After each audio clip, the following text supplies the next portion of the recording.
Wow, there's our Tuesday. Gone, done and dusted.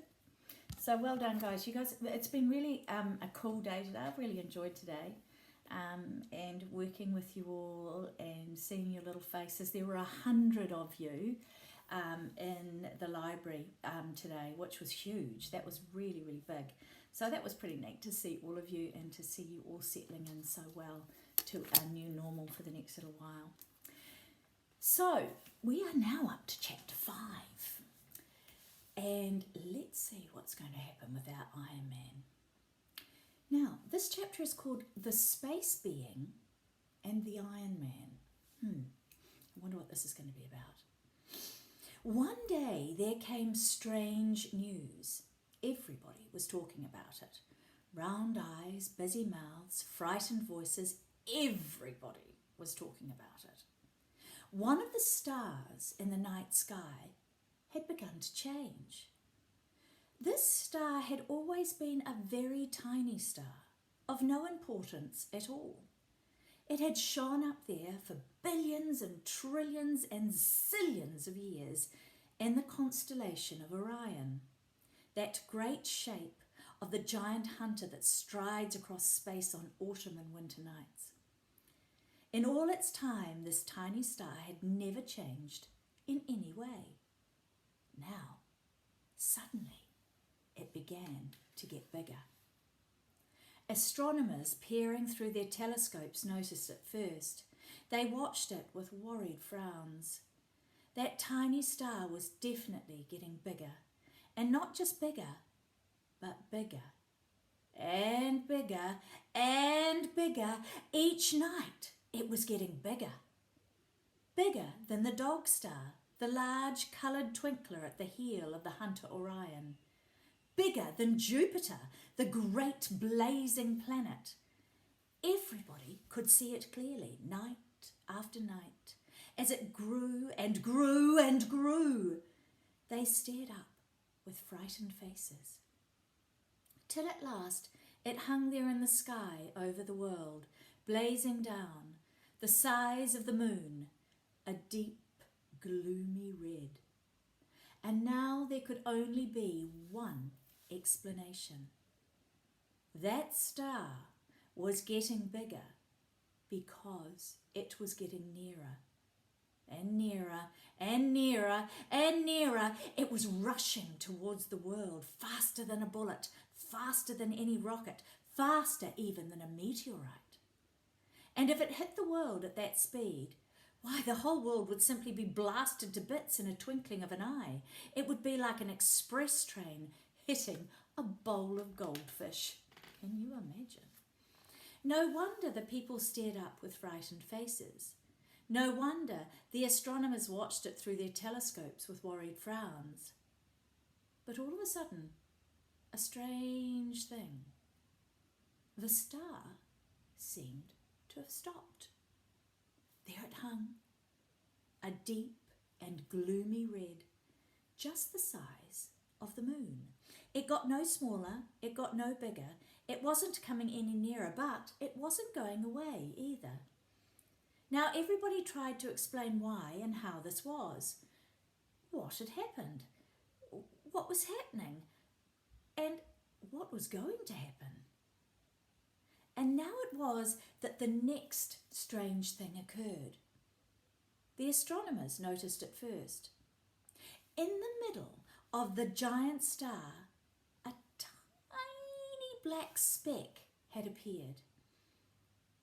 On the second night, this speck was seen to be wriggling and much bigger.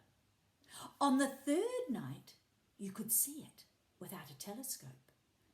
A struggling black speck in the centre of that giant, red, gloomy star. On the fifth night, the astronomers saw that it seemed to be either a bat or an enormous black bird or even a flying lizard. It was a dreadful silhouette, flying out of the centre of that giant star straight towards the earth. What was coming out of the giant star?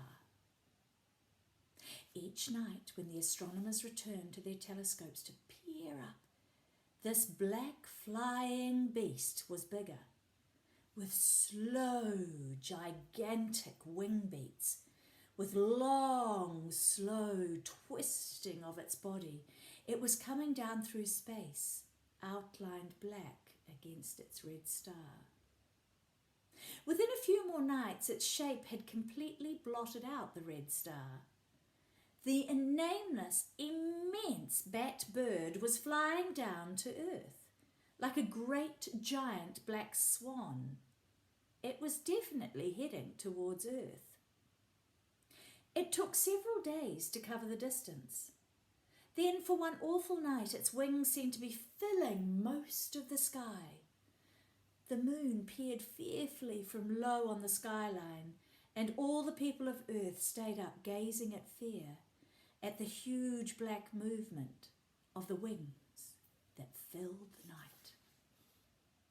Next morning, it landed on Australia. Just like that.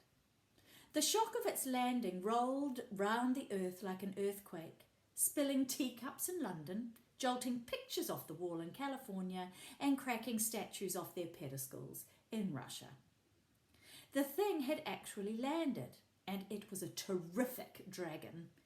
Terribly black, terribly scaly, terribly knobbly, terribly horned, terribly hairy, terribly clawed, terribly fanged, with vast, terrible eyes, each one as big as Switzerland. And there it sat, covering the whole of Australia, its tail trailing away over the island of Tasmania into the sea, and its foreclaws on the headlands of the Gulf of Carpentaria. Luckily, the mountains and hills propped its belly up clear of the valleys, and the Australians could still move about in the pitch darkness. Under this new sky, this low, weird covering of scales. They crowded towards the light that came in along its sides. Of course, whoever had been on a mountaintop when the dragon landed had been squashed.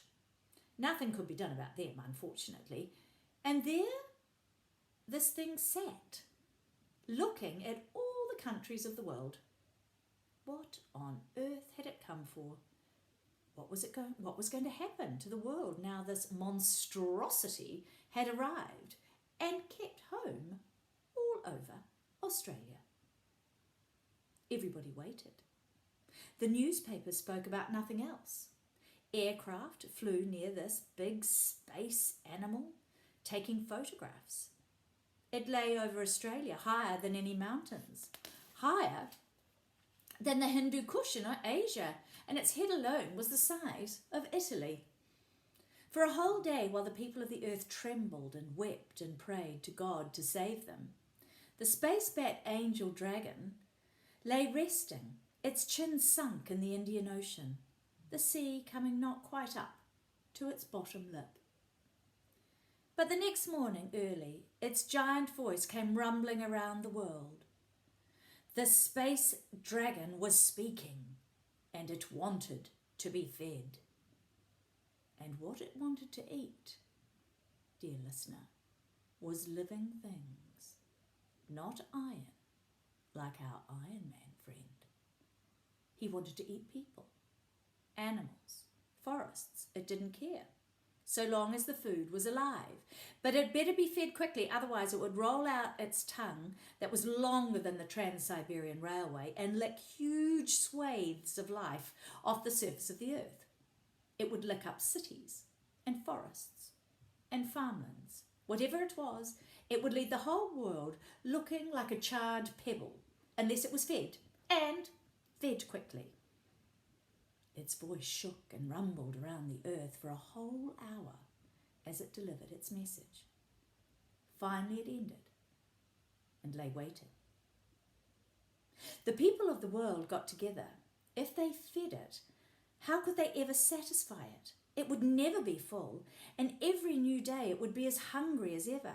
How can you feed an animal the size of Australia? Australia is a huge country. All the countries of Europe would fit easily into Australia, and the monster's stomach alone must be the size of Germany. No, they decided, they would not feed it. The people of the world decided they would not feed this enormous space dragon, or whatever it was. They decided they would fight it. They would declare war on it and all get together to blast it off the face of the earth. And so it was that all the peoples of the earth declared war on this monster, everybody joining together. And every country in the world sent out their armed forces in a grand combined operation. Dun dun dun! I wonder what's going to happen. He's quite a different character to our Iron Man.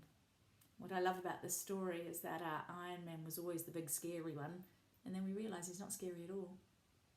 And then we have our beautiful space dragon, who seems really scary, but I wonder, is he really as scary as we think? All right, my little Zoomers, sleep tight.